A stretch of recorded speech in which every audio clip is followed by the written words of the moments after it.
What's up, y'all? You're listening to the Eagles Monday Recap. I'm Alex Miller from the Eagle, joined always by Travis Brown.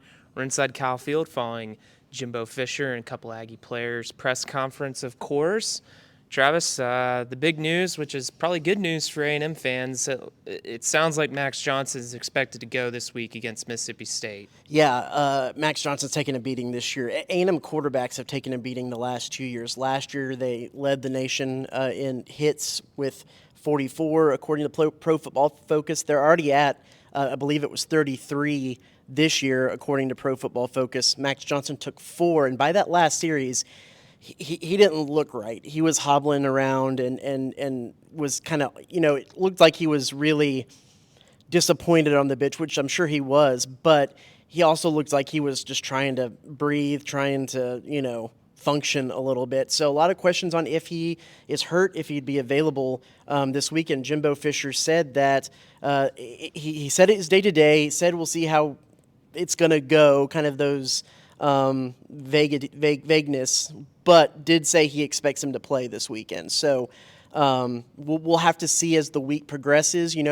Connor Wigman, when he got hurt earlier this season, it was initially not as bad as they thought it was until it was as bad as they thought it was, and then he was out for the year. So I still don't know if there's a lot of clarity here, but from what Jimbo Fisher says, he's expecting him to play against Mississippi State.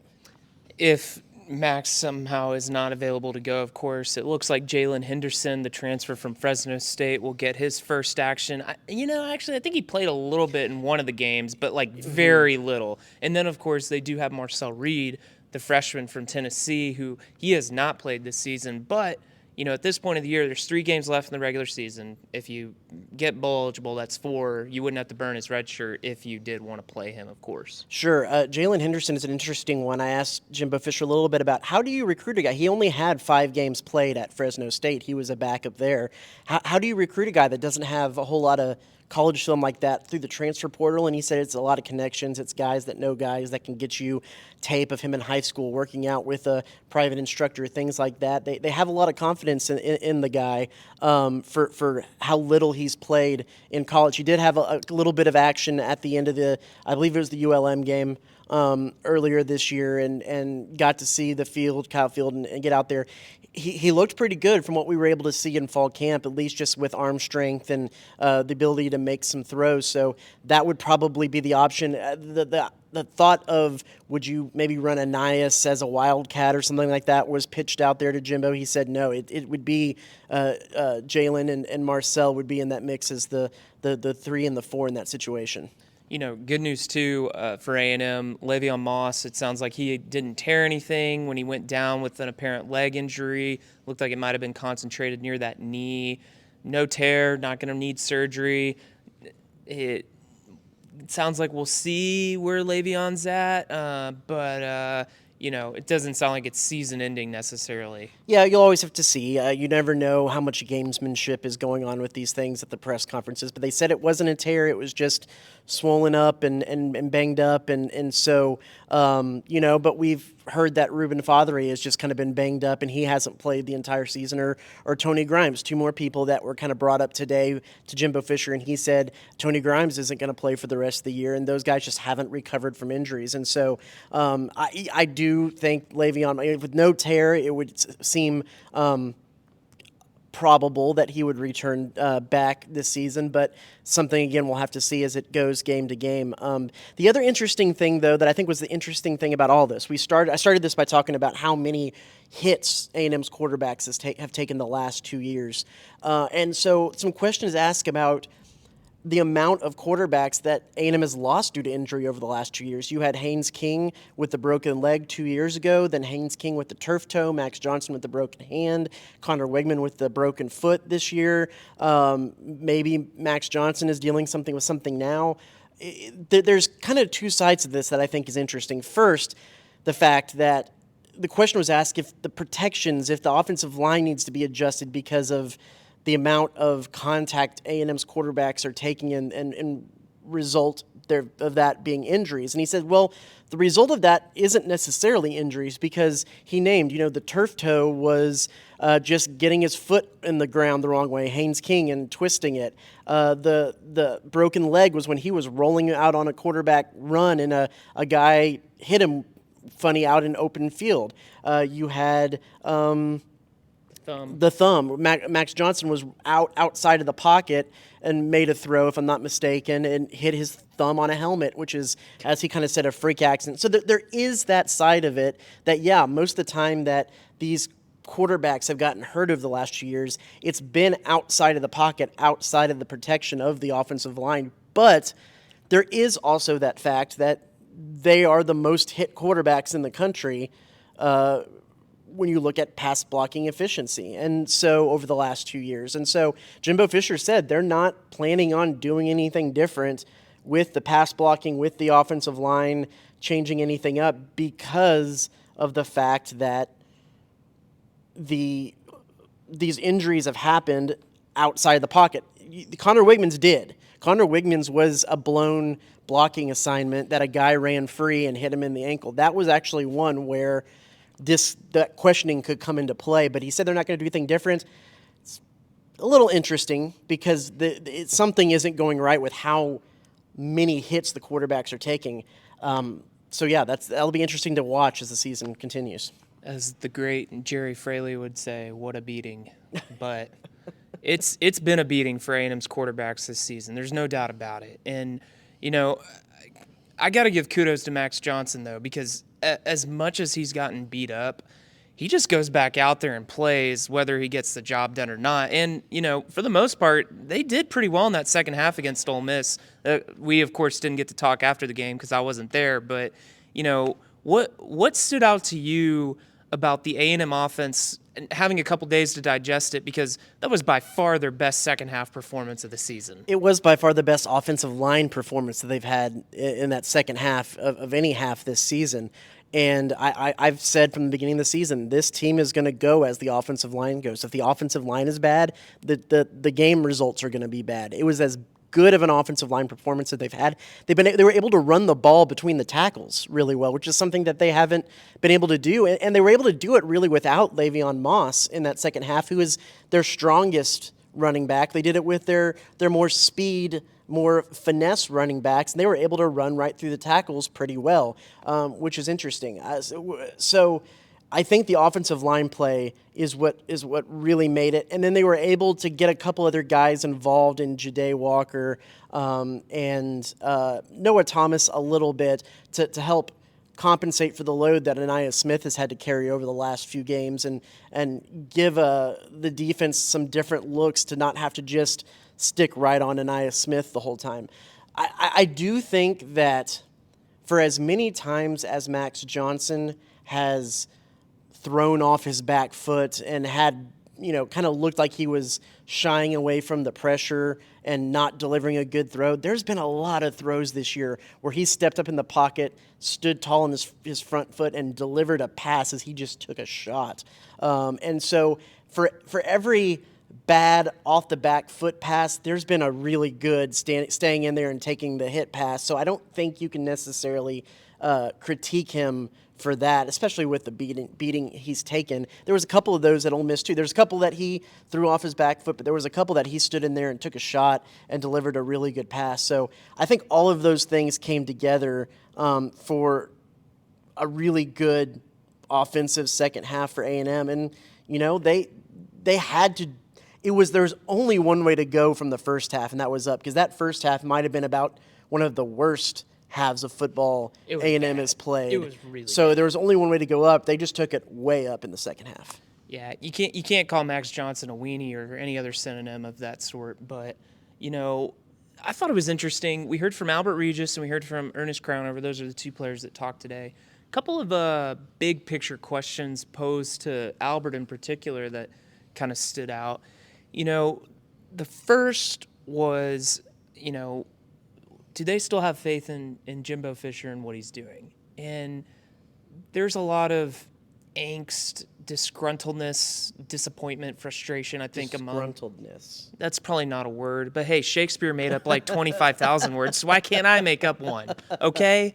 So You have a lot of disgruntledness right now. the point is that A&M's fan bases, they're kind of Disgruntledness. yeah, Yeah. the blood is starting to boil. And they asked, what do you guys as players think? And I thought it was an interesting question of just like, or an interesting answer of, they still have faith in him, of course. I probably shouldn't have expected anything less, but it's I think it's a fair question at this point to ask, what is the faith level? Because, A&M's right there, and they can't find that moment or that inch, right, to get over whatever hump is in the way of what they want to achieve. Yeah. There's a telling sign that A&M has 4 losses this season. There's also a telling sign that all 4 of those losses have been within a score. They've been really close. And so that is the balance of this. The balance is, yeah, they've lost more games than most people would have liked and that they probably should have, but they were in all of those games. And it's the balance of how do you weigh both of those things? I mean, as a player, you can't even think about that. As us and as other people who cover the team, and then as fans look at it, you do have to look at it as that balance. And I think that while they continue to lose games, there is that sign that they're doing enough to stay in it and probably should win it. Next year, you think with this 2022 recruiting class that was the best ever in the world ever, that one more year of experience, one more year with Connor Wegman healthy might be worth that 3 or 7 extra points to win some of those ball games. So yes, I agree. There is a fine line between winning and losing, and there's a fine line between being in an absolute tailspin and being right there. And A&M is closer to being the right there, but they're walking the line of how much emotional energy those outside of the Bright Building can put into it. Yeah, last season was a tailspin. I don't think there's any question about that. They're not at that point this year, even if they do end up finishing 7-5, right? And hey, they finished 7-5 in 2019 and turn around and go to the Orange Bowl the next year. I'm not saying that's necessarily going to happen, but they have been able to make, and if I recall correctly, that 2019 season, they were right there in a couple of those games. I know LSU beat the brakes off of them, but think about the game against Georgia and a couple of those others. I mean, they were in a similar light in some of those circumstances right then and there. But I think that the ultimate key to the rest of this season is it's going to be attrition. How healthy that can they stay? Because you can't separate Saturday's loss from the fact that they were missing both of their starting quarterbacks and starting 2 guys who almost basically hadn't played before. That was a huge loss to that defense that has been, the saving grace of this team throughout most of the season. And it showed. That was not a strong defensive performance from A&M in that game. So you need to have Max Johnson healthy well enough to go. You need to have the running backs healthy. You need to have Evan Stewart back. It's going to be a little bit of a battle of attrition to see where this is going to finish. Well, that was a roundabout way to get there. That was the other question I thought was interesting that was posed to Albert Regis of like, hey, what do you guys have to play for? Like, you have 4 losses. You're not going to compete for a championship. Like, you're probably going to go to a lower tier bowl game if you get bowl eligible. And he said, last year they were on a high after they beat LSU, but then, you go home on Monday and your season's done. And then 3 weeks later, you see all these other guys playing in bowl games across the country. I mean, that's 3 more weeks to be with your buddies, maybe go on a trip somewhere and just kind of soak it all in, even if it's not a New Year's Six or a playoff game. What they should be battling for is a few more wins so they don't go to the Texas Bowl.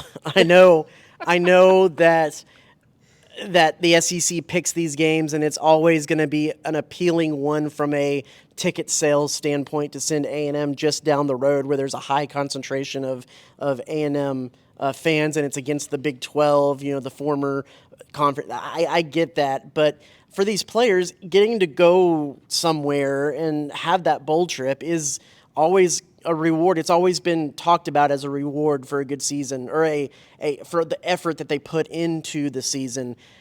And you got to think that those guys don't want to go just down the street to Houston. They want to go to Florida, or I think Vegas is in the running this year. Is it? Yeah, Okay. I think they're on the docket? Hey, so Nashville or Charlotte? Nashville and Charlotte are cool. sure.